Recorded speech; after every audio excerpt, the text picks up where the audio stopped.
এই গরমে কম তেল মশলায় খুবই স্বাস্থ্যকর টিফিনের রেসিপি আজকে আমি আপনাদের জন্য নিয়ে এসেছি। বানানো যেমন সহজ, খেতে হয় কিন্তু দুর্দান্ত।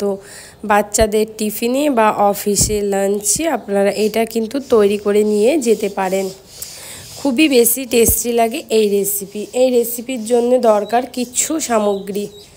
তার মধ্যে দেখুন নিয়ে নিয়েছি সুজি। এখানে এক বাটি থেকে একটু কম সুজি ব্যবহার করছি। সবার প্রথমে সুজিটাকে মিক্সিং জারের মধ্যে দিয়ে দেব। এই বাটি মেপেই কিন্তু আমি জলটা ব্যবহার করব। সাথে নিয়ে নিয়েছি একটা কাঁচা আলু, ছোট ছোট করে টুকরো করে খুব ভালো করে ধুয়ে নিয়েছি। আলুগুলোকেও কিন্তু এবার এই সুজির মধ্যে আমাদেরকে দিয়ে ফেলতে হবে। আলুগুলো সব দেওয়া হয়ে গেছে। এবার আমি এর মধ্যে দিয়ে দেব জল। যেই বাটিতে সুজি নিয়েছি যতটা সুজি ব্যবহার করবেন জল ঠিক ততটাই ব্যবহার করতে হবে। প্রথমে আমি হাফ বাটি দিয়ে পিষে নেব, তারপরে পেষার সময় আমি আরও হাফ বাটি ব্যবহার করব। চলুন তাহলে এটাকে পিষে নিয়ে চলে আসছি। দেখুন পেষা হয়ে গেল। সুজির ব্যাটারটা কিন্তু খুব সুন্দর আমাদের তৈরি হয়ে গেছে।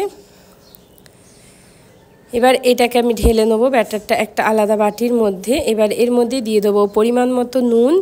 নুনটা আপনারা আপনাদের টেস্ট অনুযায়ী ব্যবহার করবেন। তার সাথে দিয়ে দেবো হচ্ছে কাঁচা লঙ্কা কুচি।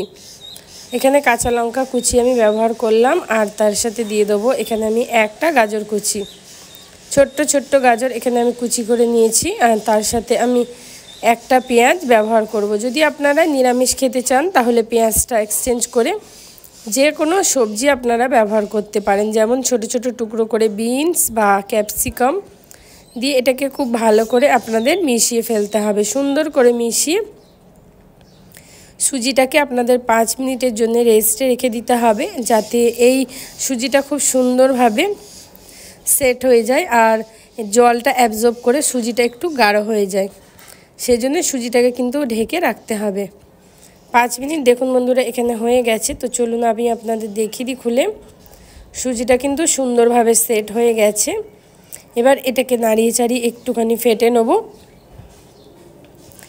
একটুখানি ফেটে নেওয়ার পরে এর মধ্যে দিয়ে দিতে হবে খাবার সোডা। সোডা এখানে কিন্তু আমি হাফ চামচেরও কম ব্যবহার করছি।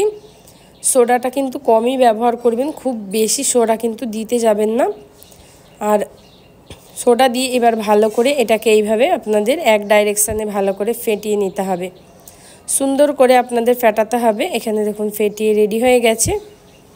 আর অপর দিকে একটা প্যানের মধ্যে দিয়ে দেবো 1 চামচ পরিমাণের তেল। এখানে আমি সাদা তেল ব্যবহার করছি। সাদা তেলটা যখন খুব ভালো করে গরম হয়ে যাবে তখন কিন্তু গ্যাসের ফ্লেমটা আপনাদের লো করে দিতে হবে। লো করে ব্যাটারটাকে পুরোটা ঢেলে দিতে হবে। পুরো ব্যাটারটা ঢেলে চারিধারে খুব সুন্দরভাবে আপনাদেরকে স্প্রেড করে দিতে হবে। ব্যাটারটাকে সুন্দর করে স্প্রেড করে দিচ্ছি। এখানে স্প্রেড করা হয়ে গেলে এটাকে ঢেকে রেখে দেবো প্রায় 2 থেকে 3 মিনিট লো ফ্লেমে। বন্ধুরা যদি ভিডিওটা ভালো লেগে থাকে তাহলে একটা লাইক করে দেবেন। আমার চ্যানেলে যদি কেউ নতুন বন্ধু এসে থাকেন চ্যানেলটা অবশ্যই সাবস্ক্রাইব করবেন, পুরো ভিডিওটা দেখবেন। আর এই রেসিপিটা আপনারা বাড়িতে অন্তত একবার তৈরি করে আমায় কমেন্ট করে জানাবেন যে আপনাদের এই রেসিপিটা কেমন লাগলো।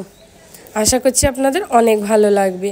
প্রায় 3 মিনিট পর এখানে খুলে দেখছি উপরের সারফেসটা একদম শুকিয়ে গেছে খুব সুন্দরভাবে। এবার এটাকে আপনাদেরকে উল্টিয়ে নিতে হবে। খুবই হালকা হাতে আপনাদের এটাকে উল্টাতে হবে। উল্টে দিলেই দেখবেন বন্ধুরা কিন্তু হয়ে যাবে। এটা আমি হালকা হাতে করে একটু ধরছি, গরম আছে তবুও, যাতে এটা ভেঙে না যায়। এটা ভাঙবে না, এটা কিন্তু খুব সুন্দরভাবে টাইট হয়ে যায়। অপর দিকটা হওয়ার জন্য কিন্তু 2 মিনিট আরও আমি লো ফ্লেমে রেখে দিচ্ছি। 2 মিনিট পর খুলে দেখছি খুব সুন্দরভাবে সেট হয়ে গেছে। এবার আমি এটাকে আলাদা একটা বাসনের মধ্যে তুলে নেব, দিয়ে আপনাদেরকে কেটে দেখিয়ে দেবো। বন্ধুরা প্লিজ ভিডিওতে একটা লাইক করে বেশি বেশি ভিডিওটা বন্ধুবান্ধবের মধ্যে শেয়ার করে দেবেন। আর ফেসবুক পেজ থেকে দেখলে পেজটাকে আপনারা ফলো করে নেবেন। এইভাবে আমার চ্যানেলটাকে সাপোর্ট করবেন। আর সাবস্ক্রাইব না করে থাকলে এখনও আপনারা প্লিজ সাবস্ক্রাইব করে বেলটা অন করে দেবেন, তাহলে এরকম নতুন নতুন রেসিপির নোটিফিকেশান আপনাদের কাছে সবার প্রথমে পৌঁছে যাবে। এখানে আমি পিৎজা কাটারের সাহায্যে কাটছি, আপনারা চাকুর সাহায্যেও কাটতে পারেন। দেখুন কত সুন্দরভাবে কাটা হয়ে গেল, কি সুন্দর হয়েছে। কিন্তু ভেতরটা পুরো জালি হয়। আমি আপনাদেরকে একটু ভেঙেও দেখিয়ে দেবো। এটা খুব গরম বন্ধুরা, তাই আমি হাত দিতে পারছি না।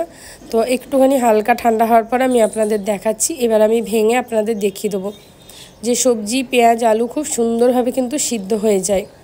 আর খেতেও কিন্তু অসাধারণ হয়। এর জন্য কোনো রকম চাটনি বা সসেরও দরকার হয় না, শুধুই আপনারা খেতে পারেন। আশা করছি বন্ধুরা আপনাদের ভিডিওটা অনেক ভালো লাগলো।